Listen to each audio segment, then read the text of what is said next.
tracking of the stars allowed them to recognize and anticipate events which occurred over long periods of time, such as eclipses and full moons. They in turn cataloged celestial groups into what we know today as constellations. This is the cross of the zodiac, one of the oldest conceptual images in human history. It reflects the sun as it figuratively passes through the 12 major constellations over the course of a year. It also reflects the 12 months of the year, the 4 seasons, and the solstices and equinoxes. The term zodiac relates to the fact that constellations were anthropomorphized or personified as figures or animals. In other words, the early civilizations did not just follow the sun and stars, they personified them with elaborate myths involving their movements and relationships. The sun, with its life-giving and saving qualities, was personified as a representative of the unseen creator or God, God's Son, the light of the world, the savior of humankind.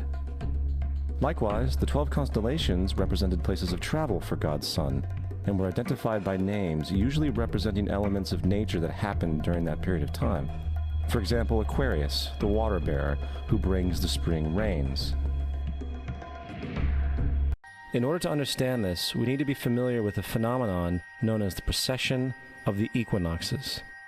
The ancient Egyptians, along with cultures long before them, recognized that approximately every 2150 years, the sunrise on the morning of the spring equinox would occur in a different sign of the zodiac. This has to do with a slow, angular wobble that the Earth maintains as it rotates on its axis. It is called a precession because the constellations go backwards rather than through the normal yearly cycle. The amount of time it takes for the precession to go through all 12 signs is roughly 25,765 years. This is also called the Great Year, and ancient societies were very aware of this, and they referred to each 2150-year period as an age.